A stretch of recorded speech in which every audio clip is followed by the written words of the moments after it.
जय राम जी की। भैया मैया जानकी जी सभी से पैरों लग लग कर प्रेम पूर्वक मिल रही हैं। सीता जी सबके पैरों लग लग कर अत्यंत प्रेम से मिल रही हैं और सब सासुएं स्नेहवश हृदय से आशीर्वाद दे रही हैं कि तुम सुहाग से भरी रहो, अर्थात सदा सौभाग्यशाली रहो, सौभाग्यवती रहो। श्री रामचरितमानस अयोध्या कांड चल रहा है। श्री भरत जी अपने साथ अयोध्या वासियों को लेकर श्री रामचंद्र जी से मिलने आए हैं और विकल स्नेह सिए सब रानी, बैठन सबै कहु गुर ज्ञानी। सीता जी और सब रानियां स्नेह के मारे व्याकुल हैं। तब ज्ञानी गुरु ने सबको बैठ जाने के लिए कहा। फिर मुनिनाथ वशिष्ठ जी ने जगत की गति को मायक कहकर, अर्थात जगत माया का है, इसमें कुछ भी नित्य नहीं है, ऐसा कहकर कुछ परमार्थ की कथाएं बातें कही।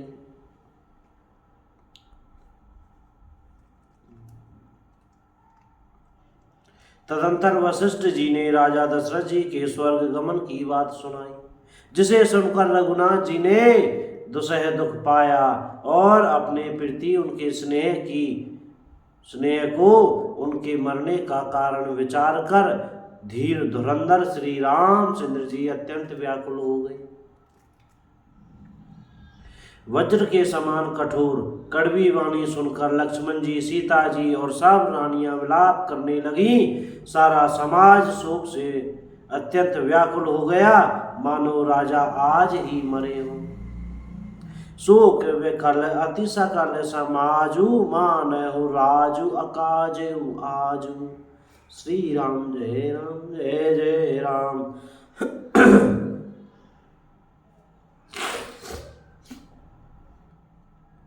फिर मुनि श्रेष्ठ वशिष्ठ जी ने श्री राम जी को समझाया। तब उन्होंने समाज सहित श्रेष्ठ नदी मंदाकिनी में स्नान किया। उस दिन प्रभु श्री रामचंद्र जी ने निर्जल व्रत किया। मुनि वशिष्ठ जी के कहने पर भी किसी ने जल ग्रहण नहीं किया। दूसरे दिन सवेरा होने पर मुनि वशिष्ठ जी ने श्री रघुनाथ जी को जो जो आज्ञा दी वह सब कार्य प्रभु श्री रामचंद्र जी ने श्रद्धा भक्ति सहित आदर के साथ किया।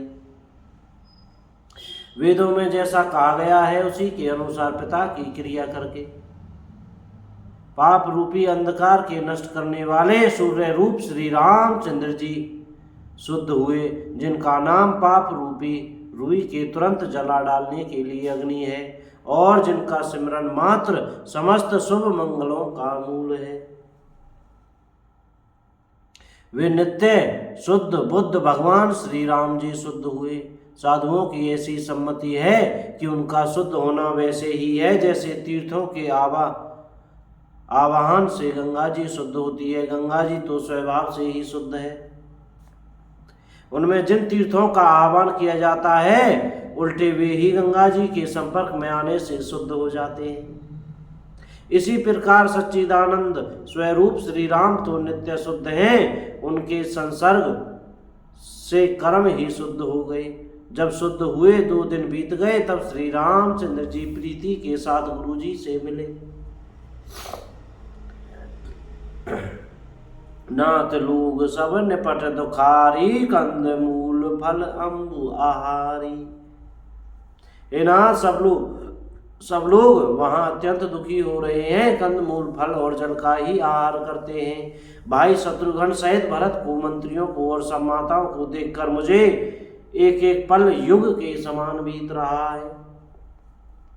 अतः सबके साथ अयोध्यापुरी को पधारिए, लौट जाइए। आप यहाँ हैं, राजा अमरावती स्वर्ग में है, अयोध्या सूनी है, मैंने बहुत कह डाला, अब यह सब बड़ी ठड़ाई की है। हे गोसाई, जैसा उचित हो वैसा ही कीजिए। वशिष्ठ जी ने कहा, हे राम, तुम धर्म के सेतु और दया के धाम हो, तुम भला ऐसा क्यों न कहो। लोग दुखी हैं, 2 दिन तुम्हारा दर्शन कर शांति लाभ कर लें। बोल सियावर रामचंद्र की जय हो। श्री राम जी के वचन सुनकर सारा समाज भयभीत हो गया, मानो बीच समुद्र में जहाज डगमगा गया हो। परंतु जब उन्होंने गुरु वशिष्ठ जी की श्रेष्ठ कल्याण मूलक वाणी सुनी तो उस जहाज के लिए मानो हवा अनुकूल हो गई। बोलो सियावर रामचंद्र की जय।